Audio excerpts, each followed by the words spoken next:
Gita. So today, before we begin chapter 3,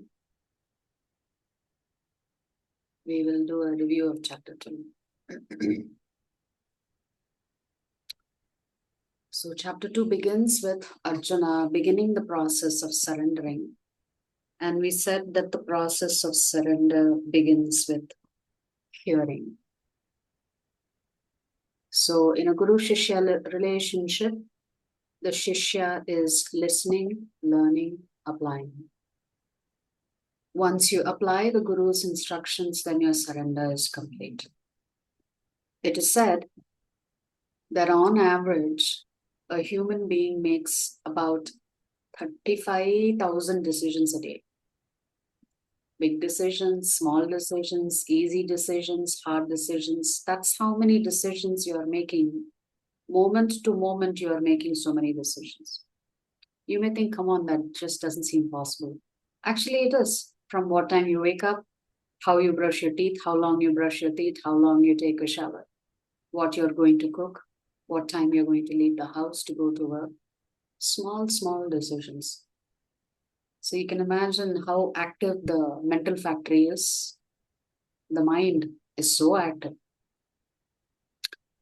These small decisions may not have a significant impact on our lives, but a pattern of small decisions can have a significant impact on our lives. And the theme question we asked yesterday is, what is the Gita teaching us? Act first and ask later, or ask first and act later? Especially if you're in a confused state of mind, then certainly you should ask first. Not only ask first, but ask the right person before you actually act. Because not everybody can give you the right direction based on scriptures. So when we make decisions, sometimes, we consult our friends, our family members, and based on their limited capacity and their life maturity, they may guide you. It's not always necessarily the right answer for you, because for us, the right answer is always going to be based on the scripture.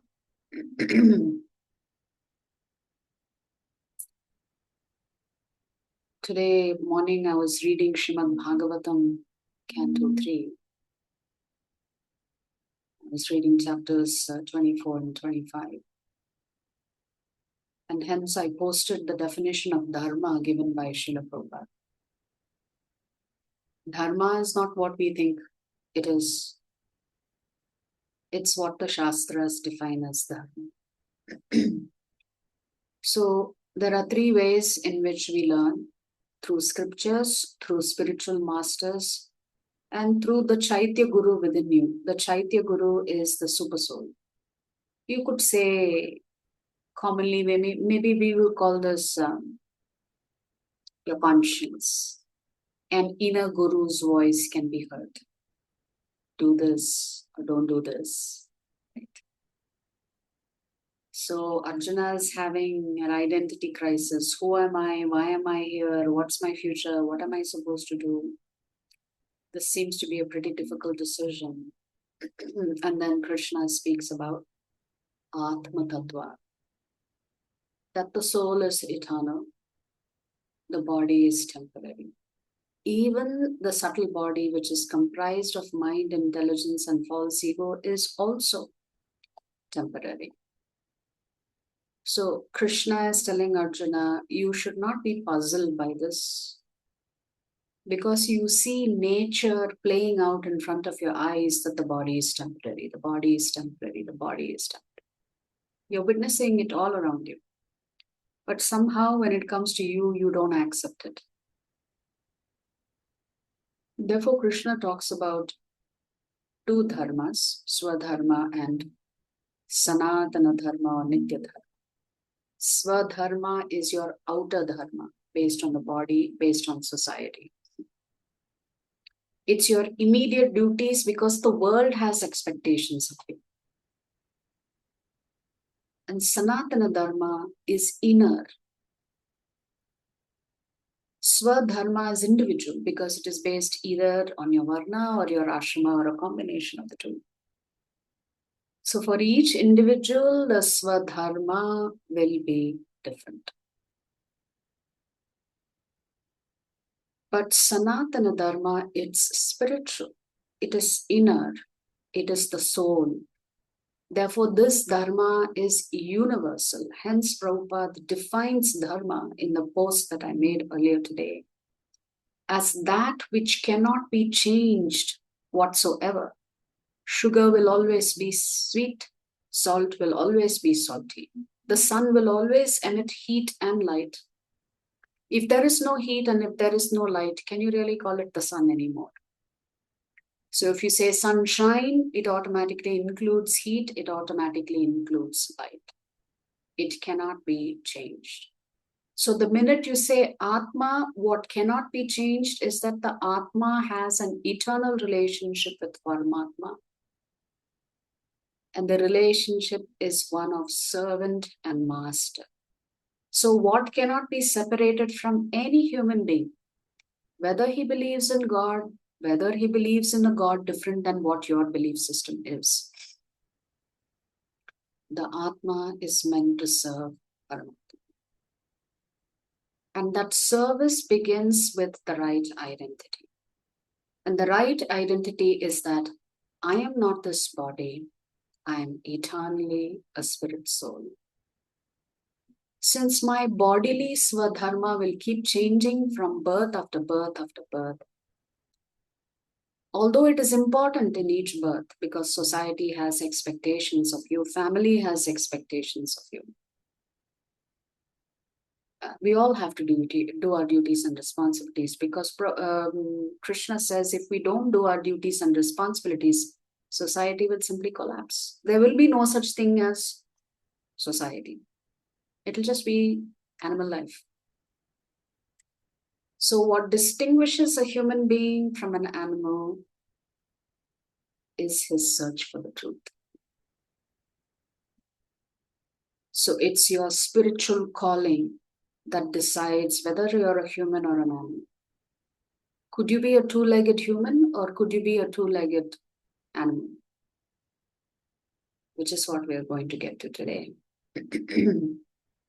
So yes, Gita teaches us to ask first, contemplate, and act later. So there's no need to make hasty decisions. Yes, sometimes Dharma also says, in emergency situations, the Dharma changes. So for example, one of the dharmas based on this body is that human beings are not meant to eat animals. We can eat vegetables, fruits, plants, they also have life. They also have life. So we are also killing plants in order to sustain our life. That's just a fact. So Prabhupada used to say, don't be very proud that you're a vegetarian. Even a monkey is a vegetarian, Prabhupada would say. It's nothing to be proud about. But the Shastras do say what we must do and what we must not do. We must not consume meat. That's what the Shastras say. And there is a reason for it.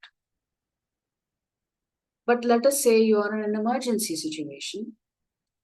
You're stranded on some island. It's icy cold. There is no flowers. There's no trees. There's no plants. There's nothing except a dog. So if you have to survive, you have to kill the dog and eat the dog's flesh. Does Dharma allow you to do that? Because on the one hand, the Dharma says that as human beings, the more elevated your consciousness is, the more you will give up attachment to eating non-vegetarian things. Actually, Krishna will talk about food in Bhagavad Gita. He will focus on not just sattvic food, but food that is called pure goodness, Shuddha Sattva. Because if you eat meat, it encourages tamogun in you. And tamogun and spiritual advancement don't go hand in hand. But that same dharma in an emergency situation changes. So there are accommodations made in Vedic culture for emergency situations. So if it's a question of you having to maintain your life, there's nothing else available for you to consume, then only in those circumstances you can actually kill and eat meat. But meat and eggs and all of these things are not meant for daily consumption. So in the first chapter, Arjuna was confused. So he was lamenting. In the second chapter, Krishna is teaching Arjuna. So the Bhagavad Gita begins by Krishna talking about Atma Tattva. Who are you? That's the question Krishna is answering in the second chapter. Therefore, the single word summary for the second chapter was identity. And our real identity, our real dharma is that we are eternally, each one of us are servants of the Supreme Lord, and we are meant to serve Him. Servant means service. Master accepts service, servant provides service. Now that Krishna has told Arjuna, you are really an Atma, you are not this body. Remember, we said your ID card determines your roles and responsibilities. If you are wearing the ID card of a mother has duties and responsibilities. If you are wearing an ID card of a son, then the son carries with him certain duties and responsibilities.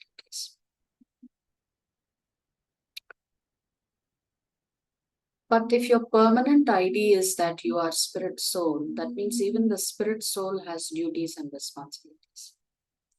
And the only duty that the spirit soul has is to serve Krishna.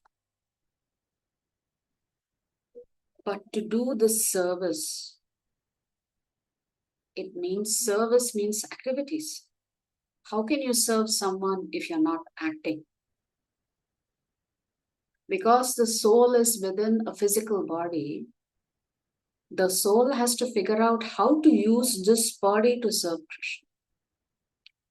Therefore, the body, it is important to protect the body as long as the soul is residing in it. So the third chapter is titled Karma Yoga. So what are your duties and responsibilities? Krishna has talked about Swadharma and Sanatana. So if your ID card says you are the spirit soul, then there must be certain duties and responsibilities you have to perform. Krishna has already told us at the end of the second chapter how we can always be happy. And he has specifically told Arjuna, you practice Buddhi Yoga and offer yourself in devotional service to me, then you will have lasting happiness. You will transcend this temporary nature of, the ups and downs in life. But Atma Jnana has to be practiced. There is theoretical knowledge and then there is practical knowledge. Theoretical knowledge happens by listening. Realized knowledge happens when you're actually applying that knowledge in real life, so you understand the value of it. That means simply understanding what is Atma Tattva, although it is the first step in your spiritual journey. Simply understanding what is Atma Tattva. Tattva means truth. Therefore, only understanding what is Atma Tattva is not going to help you. So, knowledge alone cannot help you transform. Applied knowledge will help you transform yourself. So, Atma Jnana can only make you happy if you practice it. If the Atma is Satchidananda, then why is the Atma suffering? And how do we get rid of the three sufferings that we discussed? That suffering that we inflict on ourselves, that suffering that is inflicted on us by other Jivatmas, and that suffering which is inflicted on us by Mother Nature or Prakriti or Daiva, as it was called.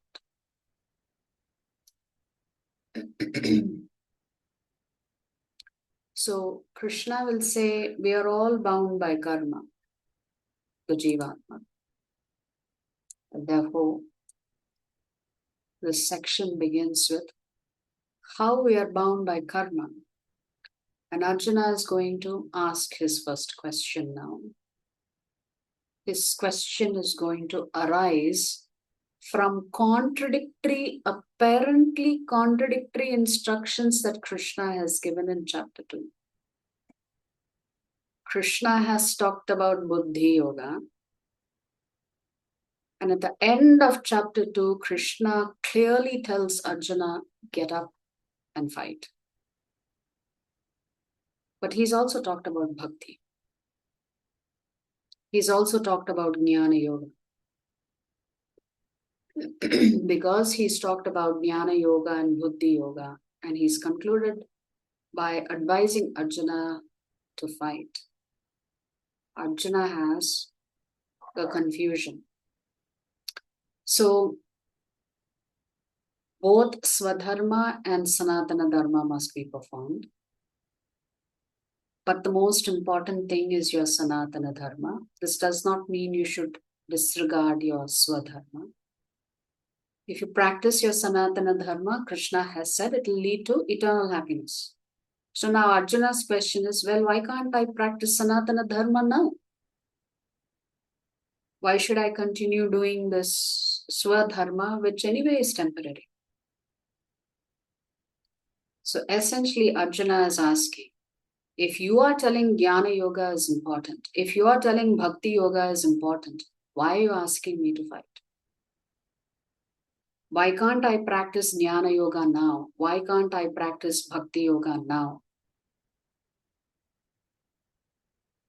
Why can't I walk away? Because you yourself are saying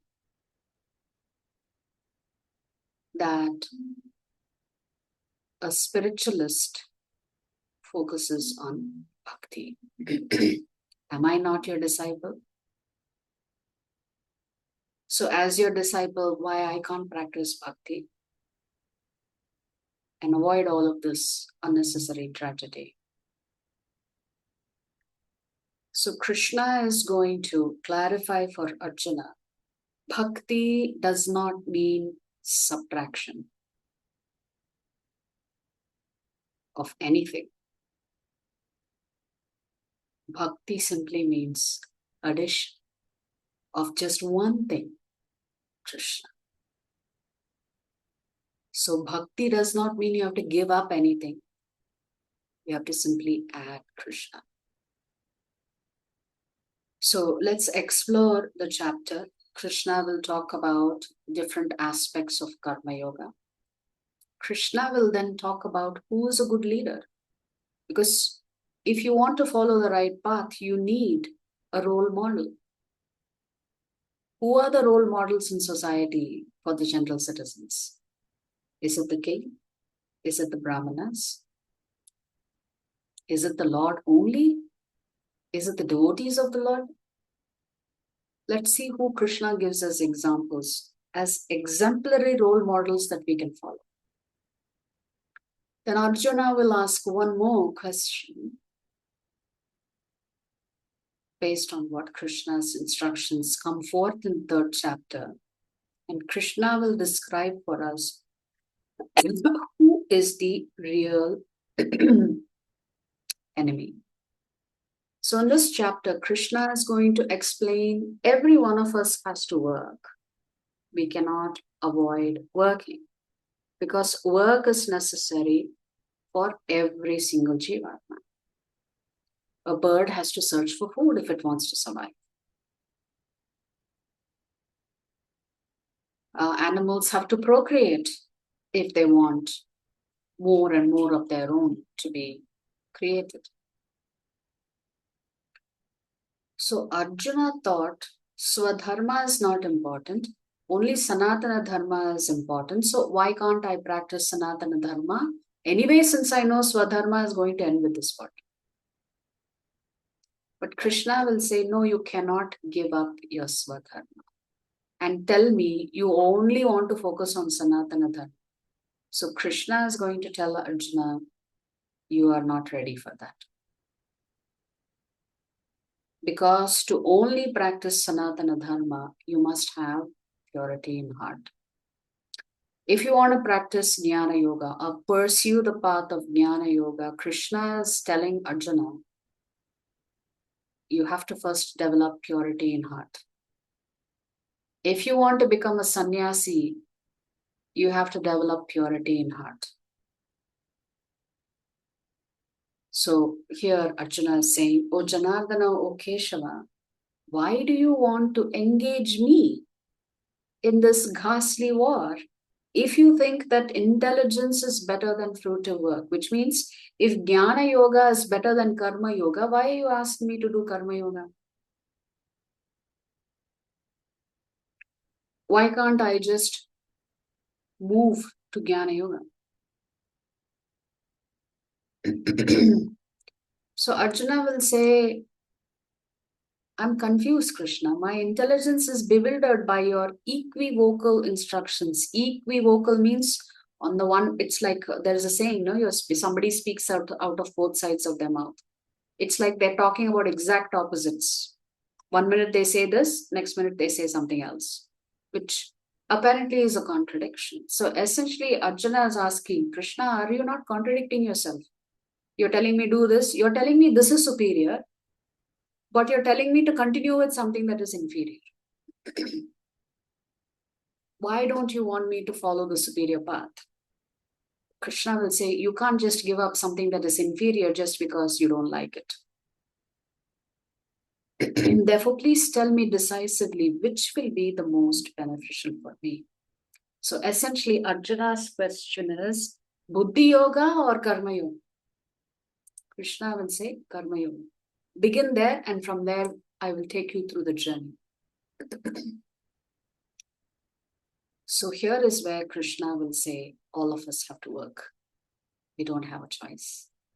Yagyarthat karma nonyatra lokoyam karma bandhanaha tadartham karma kaunteya mukta sangas samachara. Work done as a sacrifice for Vishnu has to be performed. Otherwise, work causes bondage in this material world. Therefore, O son of Kunti, perform your prescribed duties for his satisfaction. And in that way, you will always remain free from bondage. How is Krishna defining our Swadharma? All of us have to work for him. Krishna is saying everybody must work to please Vishnu. This work, Krishna says, he will accept as a sacrifice from our side. If we don't work to please Vishnu, then Krishna says that work that you're doing will bind you. It will entrap you in endless karmic reactions.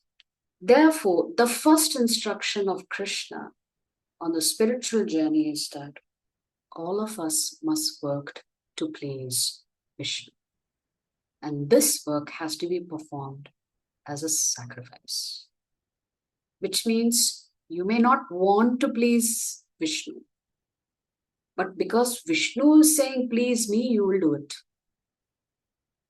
Therefore, it's a sacrifice. You are doing it to please the Lord, not to please yourself.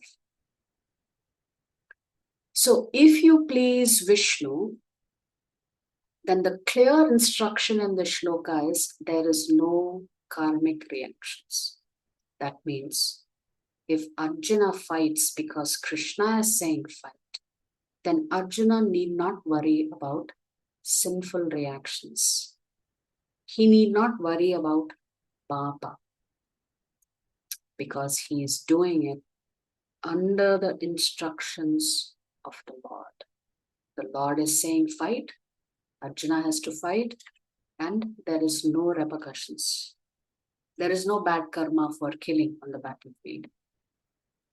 Therefore, Krishna is saying, my devotees will always follow my instructions. When my devotees follow my instructions, there is no sinful reactions.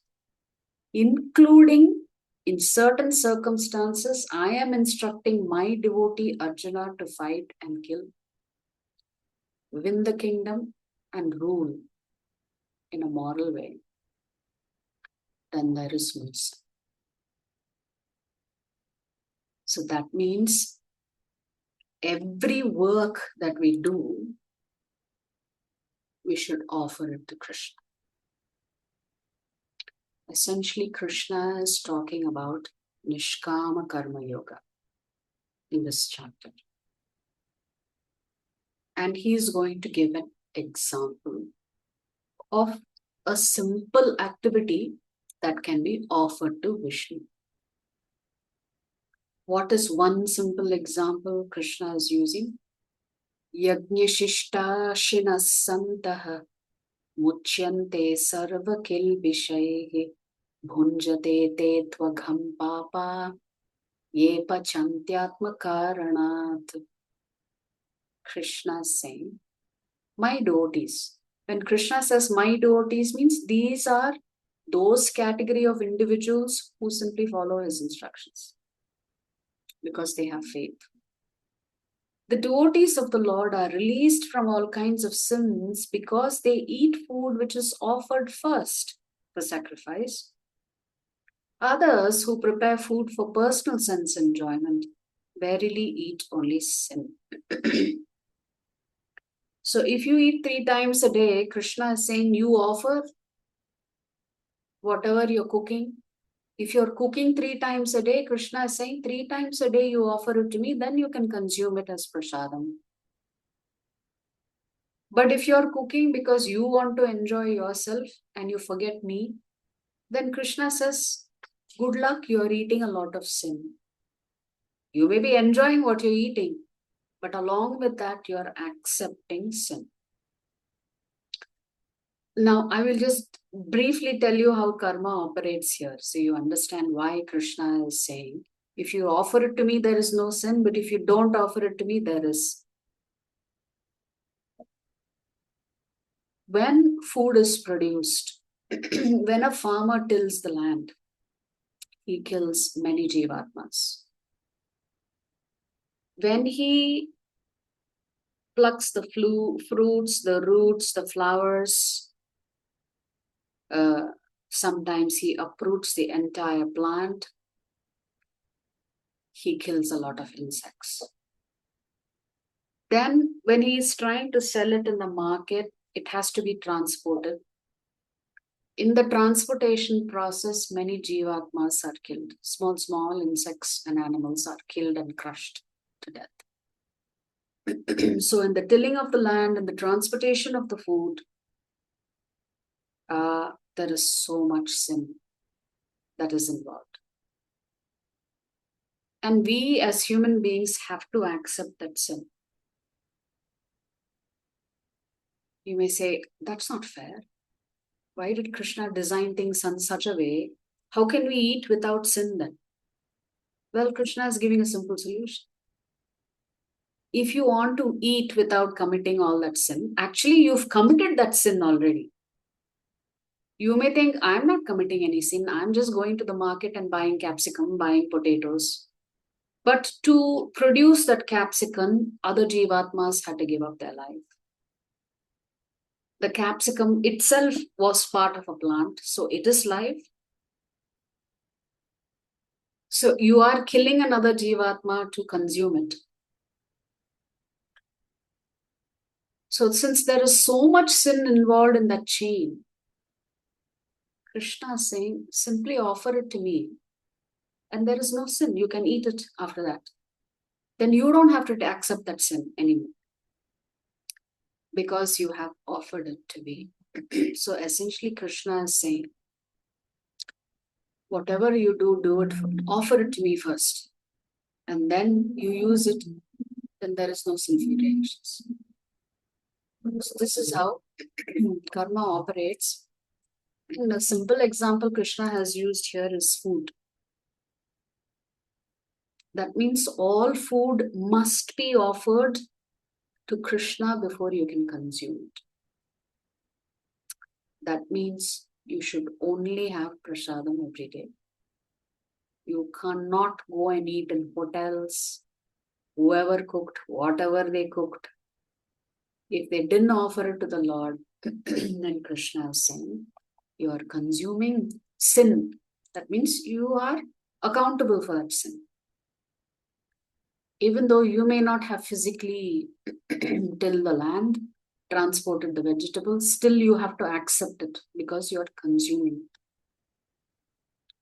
So everything Krishna has given us, Krishna is saying, just whatever I have given you, you offer it to me and then you use it. Okay? That is the bottom line instruction of Krishna.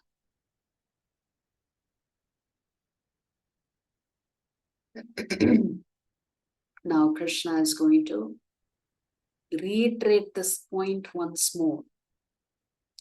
Evam pravartitam chakram nanu vartayati hayah aghayurindriya ramah mogham partha sajivati. My dear Arjuna, one who does not follow in human life the cycle of sacrifice thus established by the Vedas certainly leads a life full of sin. So Krishna is saying, I've given you one small example. And the small example is that food before being consumed must be offered to me to remove all the sinful reactions. But on the whole, Krishna is saying, if people don't follow the Vedic scriptures, the do's and don'ts, then they are all leading a sinful life.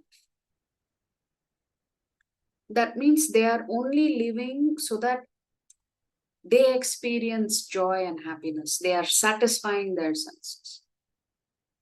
So living only for the satisfaction of the senses, such a person lives in vain. So Krishna is saying, not only are you leading a life full of sin, this life full of sin is going to create consequences for you in your future births. So let's take an example of a soldier. We can take example also of traffic signals. So let's begin with the traffic signal example. So the traffic signal is created for our own protection. If I violate the traffic signal, I may have to pay a fine. If I violate the traffic signal and I'm not careful, I may end up in an accident. I may cause injury to myself. I may cause harm to others. Same time, if a cow crosses and violates the traffic signal, the government does not fine the cow, because the rules are meant for human beings. The traffic signal is meant for human beings. It is not meant for animals. Traffic signals help us regulate our driving. Therefore, Vedic scriptures are meant for human beings because they help you regulate your life. So green means go, amber means slow down, red means stop. Like this, there are thousands of instructions in the Vedic scriptures that we have to do and not do. So since traffic signals are meant for human beings and not for animals, similarly, the Vedas are meant for human beings to follow. Now we have some options here. I may think a traffic signal early in the morning, nobody's looking, police is not on the street. Why can't I just violate? Because my convenience matters. Yeah, you can violate the traffic signal early morning when there is no traffic. The likelihood of not getting a ticket, especially if there is no camera that's photographing you, violating the traffic signal, yeah, you can escape it. You can't do the same thing with the Vedic scriptures. Because the Lord is seated in your heart, witnessing everything that you do. So He knows when you're violating the scriptures, He knows when you're adhering to the scriptures. So we can't say, I don't know what the Vedas say. Who has time to study the Vedas? I'm busy trying to live a life. It's so difficult. So when you go to the court of law, the government will not accept you saying, I didn't know this law was there. If you violated the law, the government will punish you. The government does not care. You cannot present as your defense that I didn't know about this law. Similarly with the Lord, you cannot present as your defense, I did not know about this law. So it is our duty to find out what we must and must not do. So let's come to the example of a soldier. When a soldier is on the battlefield and he fights and brings victory for his nation, then the soldier gets rewarded by the government with medals, with recognition. That same soldier, if he comes back home and he kills his neighbor, that same government will pick him up and throw him in jail. The activity was the same, killing. One killing happened on the battlefield. One killing did not happen on the battlefield. One killing happened under the instruction of the government. One killing happened against the law of the government.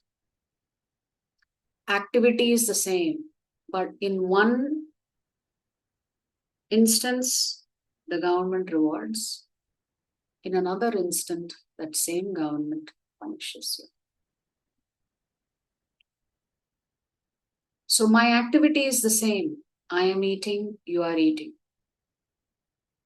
I am following Krishna's instructions and offering bhoga to the Lord and have it as prasadam. I will not get punished. You are also eating, but you are not following Krishna's instructions. Therefore, you will get punished. Activity is the same. I am eating, you are eating. So like this, Krishna will say it applies to all activities in life. Krishna has just given one example of eating. What about worshipping? What about charity? What about sacrifice?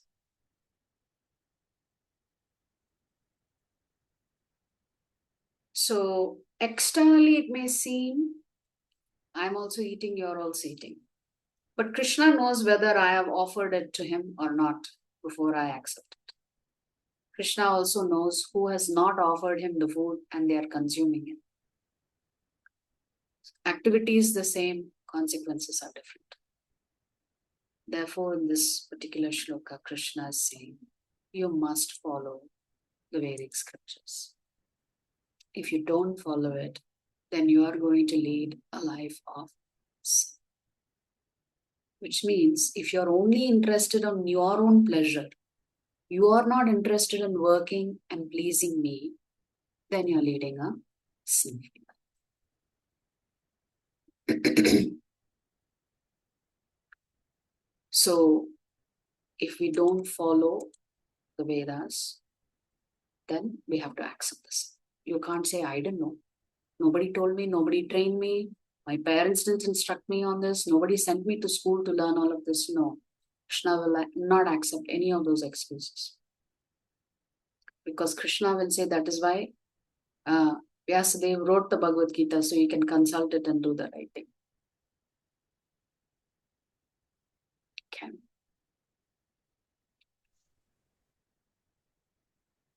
So now Krishna is going to talk about 3 categories of people. The karmis, the karmakandis, and the karma yogis. What is the difference between these 3 sets of people? Because Krishna has now told Arjuna, you are not ready to become a sannyasi. You are not ready to practice Jnana Yoga because you have to achieve a level of purity before you can study the scriptures. So who are the karmis? The karmis eat, sleep, defend, mate. The animals do the same thing. That means anybody who is not following the do's and don'ts of scriptures, Krishna is saying they are no different than animals. The only difference is animals do not experience karma in their animal bodies. But if a human being chooses to act and lead an animalistic life, then he has to accept the sins associated with it. Starting from how he eats, how much he sleeps, how much he acquires, how much he defends, how he gets married, and what kind of married life he or she leads. So essentially, if you are living an animalistic life, which means the scriptures are not part of your life, Krishna calls you a karmi. You are only focused on this body. You don't care about Krishna, you don't care about scriptures, you don't care about anything. You only are focused on, I want to enjoy this life. I will do whatever it takes to enjoy myself. Next category of people are called the karma kandis. What do these people do? They will say, Vedas say do this, I will do it. Vedas will say don't do it, I will not do it. So they are very nicely following Krishna's instructions in the Vedas. So they will do yajna, they will do sacrifices, they will do pindadan, they will do this, that, and the other. The only difference is they do it because they want the benefits of following certain rules and regulations, and they want to avoid the sin of not doing certain things. So either they do it because they benefit from it, or they avoid things that the Vedas say avoid so that they don't end up in the trap of sinful reactions. That means they are only worried about consequences for themselves and therefore they follow the rules. So if I am following the traffic signal, I'm doing it because I don't want to get a ticket. I don't want to be punished. I don't want to lose my license. I want to make sure I live a long life. I want to make sure I don't kill somebody accidentally. Therefore, I follow the rules. These are the karma kandis, which means their interest is, I want to protect myself. To protect myself, I will do whatever it takes to follow the rules and regulations. Essentially, the mood is, I do not want to get into trouble with the various authorities. Therefore, I will follow scriptures. You may ask, what's wrong with that? Isn't that exactly what Krishna wants you to do? Yes, Krishna wants you to do this.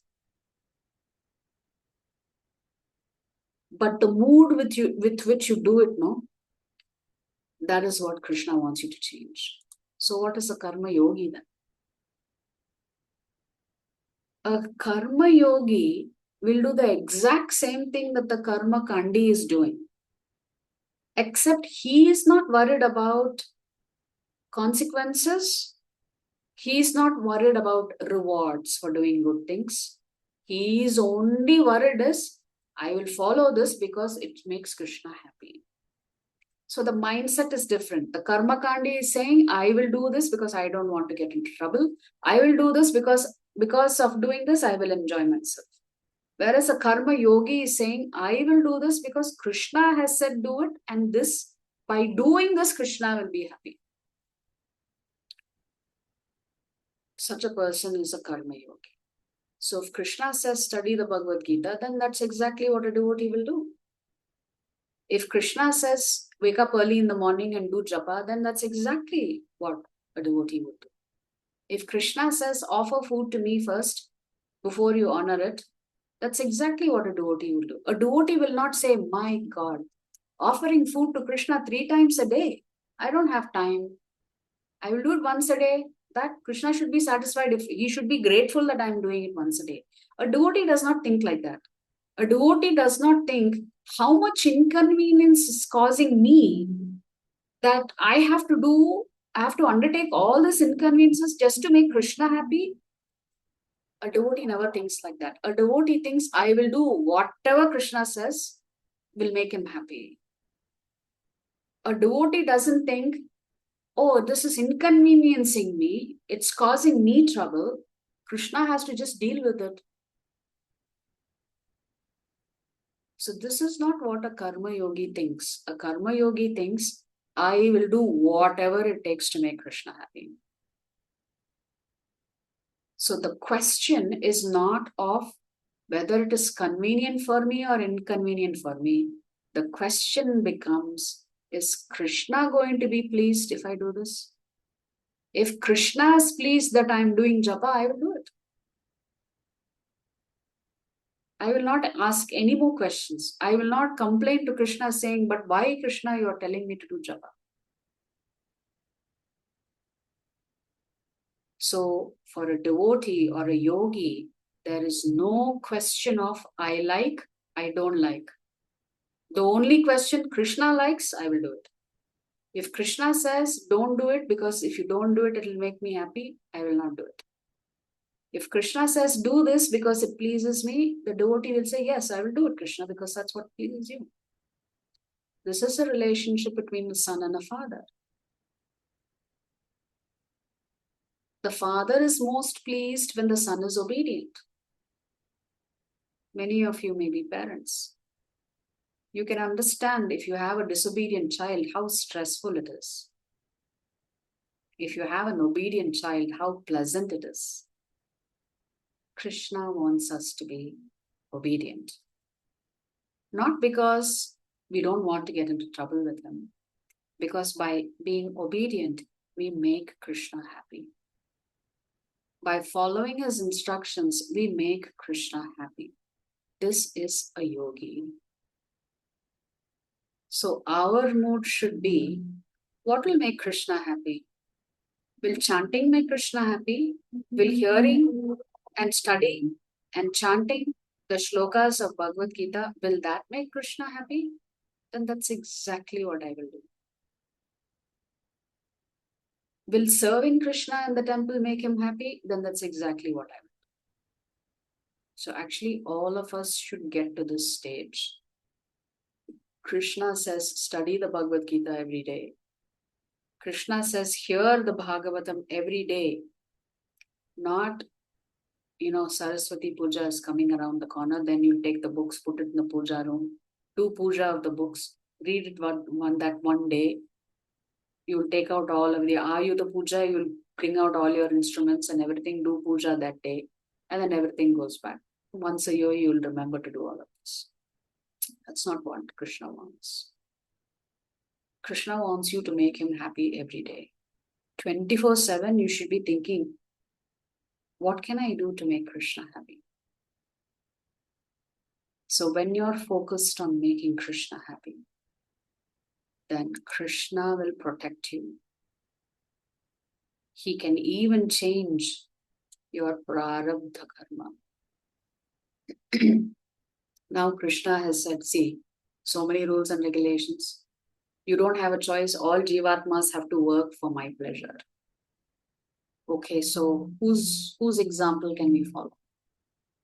So here Krishna is saying, Yat yat acharate shreshtaha tat evetaro janaha sayat pramanam kurute lokas tadanu vartate.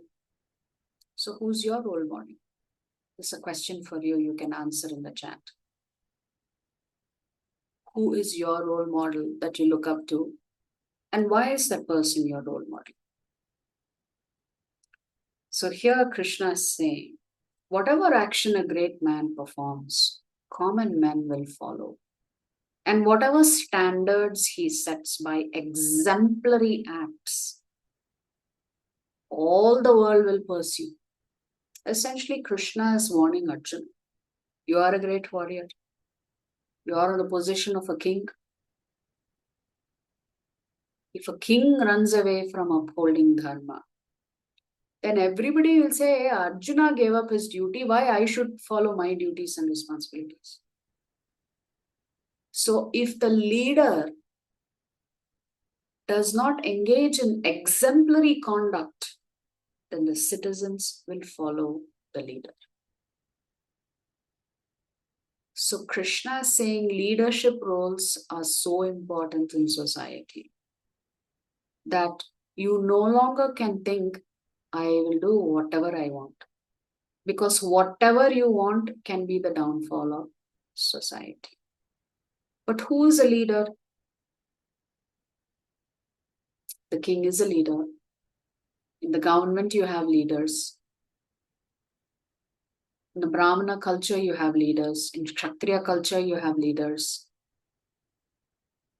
The father is a leader. The mother is a leader. The teacher is a leader. There is nobody who's not wearing the leadership hat. Because leadership means setting an example. If the parents are not studying the scriptures every day, you cannot expect the children to develop good values. So parents have to take that responsibility of providing that spiritual guidance, strength, and leadership at home. So parents have to become good role models for their children. So since I'm part of the temple, we have children's program in the temple, where this year we're teaching the children the 16 values that Lord Ram has. The unfortunate thing is that some parents simply drop their children because at the same time, we also have Bhagavad Gita classes for the parents. Some parents think, I want my child to learn Ramayana. I don't have to do anything. As long as he learns the Ramayana, I'm happy. This mindset will not work. If the child is studying scriptures, the parent should do the exact same thing.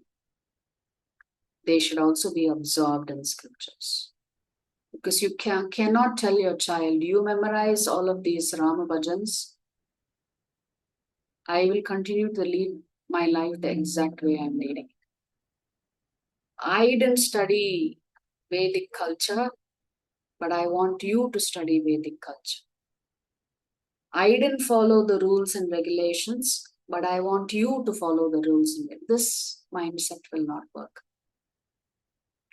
That's why the shloka is so important for all of us. Krishna is saying, you, which means each one of you, have to set the standards. As a husband, you have to set a standard. As a mother, you have to set standards. As child, you have to set standards. As parents, you have to set standards. And the best role model that we have in modern day life is our Acharya, His Divine Grace Srila A.C. Bhaktivedanta Swami Srila Prabhupada. Interestingly, Krishna gives examples of role models. He says there are so many great rishis who were also kings. Simply follow in their footsteps. Then specifically, Krishna takes the example of Janaka Maharaj, the father of Sita Devi. He says, not only was he an ideal king, he was a grahastha, he had so many duties and responsibilities, but still he set aside time for practicing spirituality. He did not say, I'm such a busy man. The whole burden of ruling my kingdom is on my shoulders. Where can I have time for Krishna? No, he prioritized Krishna. And because he prioritized Krishna, he became a great king. And he had a wonderful kingdom. So Krishna himself in third chapter is giving example of all other great kings and specifically mentions King Janaka Maharaj. And then he mentions himself. Because he knows, Arjuna knows that he is the Supreme Lord. Krishna says, I myself am doing my duties and responsibilities. Does God have any duties and responsibilities? No, he doesn't. But because he's come in the midst of us human beings, he also has to set an example for us. Krishna says, if I don't set an example, then people will use my name to say, Supreme Lord, Bhagavan Krishna himself didn't do this, why I should do it? So Krishna gives three examples of great kings from the past who have led a spiritual life and still been great kings. He gives the example of Janaka Maharaj, and then he gives his own example, saying, I am setting the standards. So the leader should be a person who serves as an exemplary role model, which means you should not be able to find even little fault in them. Such a person is a role model. Our dear Srila Prabhupada, at the age of 70, he went to the United States and set up the International Society for Krishna Consciousness in 1966 in New York. And he was preaching to those who did not understand Sanskrit, who could not understand his accent. But somehow or the other, thousands of Westerners gave up eating meat, gave up drinking alcohol, woke up at 3:30 in the morning because that was Prabhupada's instructions, stopped hanging around with women without marriage. And they completely transformed their lives. In this way, Prabhupada had 5,000 devotees by the time he was at the age. So from the age of 70 to 81, Prabhupada set up this institution. He set up the rules, he set up the mission. And by the time Prabhupada wound up his pastimes, at the age of 81 in Vrindavan, Prabhupada had established 108 temples from the age of 70 to the age of 81. And in this way, Krishna consciousness spread to every single continent, to Africa, to the Far East, to the Middle East, to Russia, to the Soviet Union at that time. Prabhupada set the example. And in our culture, we have examples of Chaitanya Mahaprabhu, of Madhvacharya, of Nimbarkacharya, of Vishnu Swami, of Ramanujacharya. Essentially, Krishna is saying, there are many examples who you can use as role models. Great acharyas, great kings, great devotees. What is common among all of them? They are my devotees. Essentially, Krishna is saying, follow in the footsteps of my great devotees. Now comes Arjuna's question. Arjuna is asking, okay, I understood what you're saying. You are saying avoid committing sinful activities. Do the right thing all the time.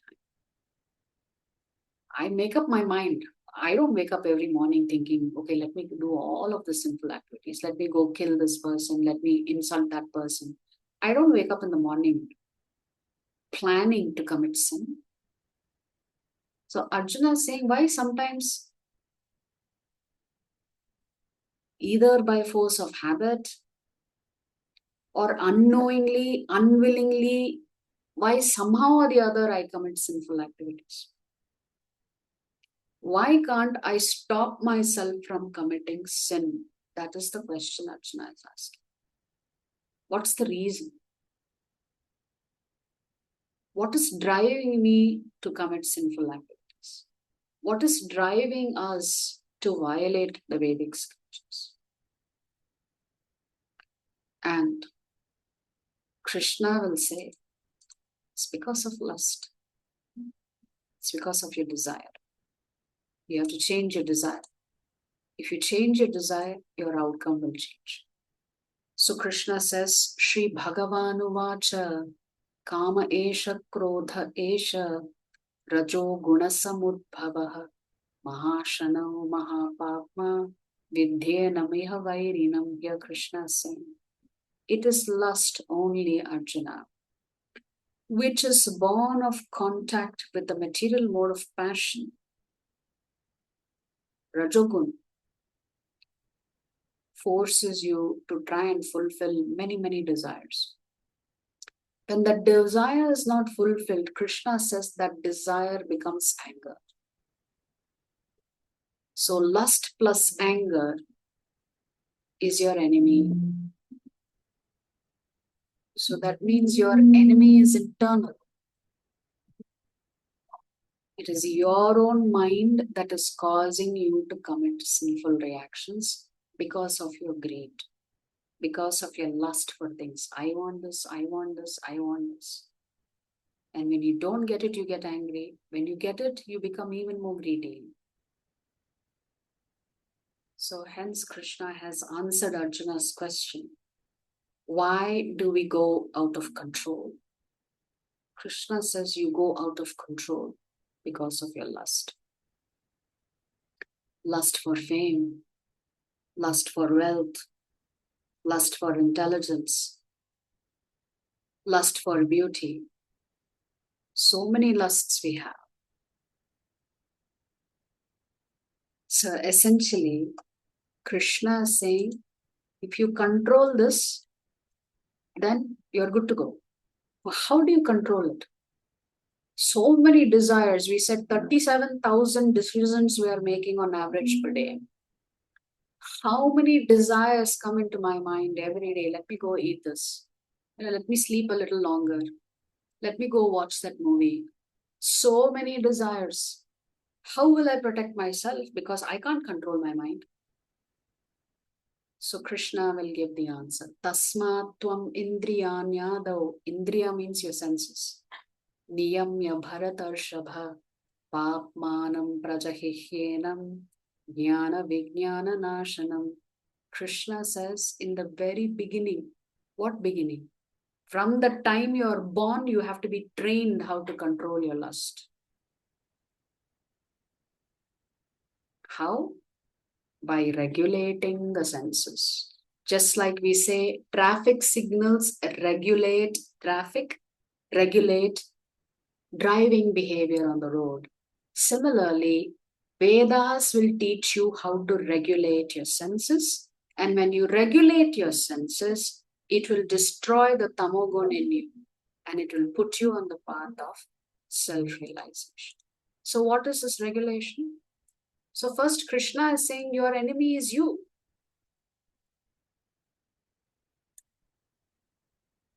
The fact that Arjuna is not able to make a decision, it's not because of the Kauravas. Arjuna is confused and not able to make a decision because he's not understood the truth. So where is this enemy? Krishna says this enemy is found in three places within you. Your own senses, your mind, and your intelligence. Okay, so if I want to regulate my senses, what should I do? I should first control my tongue. How do I control my tongue? One way to control the tongue is to only honor prasadam. Another way to control the tongue is watch what the tongue speaks. Then you have the mind. How do you control the mind? That is why it's called mantra. When you train your mind to focus on Krishna, then it will release you from all sinful reactions. So the mind can be controlled simply by chanting Hare Krishna, Krishna Krishna, Hare Hare, Hare Rama, Rama Rama, Hare Hare. Yajnanam japa yajñosmi, Krishna says in the Bhagavad Gita. Krishna says, of all the yajnas, if you do japa yajna, that is chanting his names, that is the highest form of yajna. One of the names of Vishnu is Yajna Purusha. Therefore, this chapter began with Krishna saying, work must be offered as a sacrifice to Vishnu, because Vishnu is the person, the personality that is accepting your sacrifices. Therefore, Vishnu is called Yajna Purusha. In the fire that we light when we do our homa and other things, that Agni is actually Vishnu's tongue that is accepting your offerings. Hence, all sacrifices ultimately reaches Vishnu. And Krishna is saying the fastest way to make me happy, you don't have to do all this fire sacrifice. You just use your tongue to chant my holy names. That pleases me most. Okay, how do I control my intelligence? Very simple. Krishna says, I have given Bhagavad Gita, I have given instructions, read it every day. Srila Vyasadeva has compiled the Srimad Bhagavatam, all about the pastimes and incarnations of the Lord and his pastimes with his pure devotees. Read it every day. So just like traffic signals regulate traffic, there are certain things that you have to do in life every day to regulate your senses, your mind, and your intelligence. So eating, what you watch, what you see, what you hear, what you practice determines whether you go towards Krishna or you're going away from Krishna. So by regulating your life, by following the instructions of Krishna, the acharyas and the scriptures, Krishna says you will perfect your life and you will come back to me. So one day, Srila Prabhupada was visiting London and he had set up a temple there. And usually wherever Prabhupada went, he would sometimes meet with journalists and take their questions. One British journalist asked him, why have you come to England? What have you come to take from us? Asked this British journalist. Prabhupada smiled. He said, actually, you Britishers came to India as the East India Company. You took everything from India, including our wealth. You forgot to take one thing, Prabhupada told this journalist. I have not come to take anything from you. I have come to give you the one thing, the most important thing that you forgot to take from our Vedic culture is Sanatana Dharma. Prabhupada says, I have not come to take anything. I have come to give Krishna. Because worshipping the Lord, doing bhakti yoga is the biggest wealth that India possesses. And you forgot to take it. I have come to give it to you freely. So Krishna sends his pure devotees across the world to make sure we don't forget him.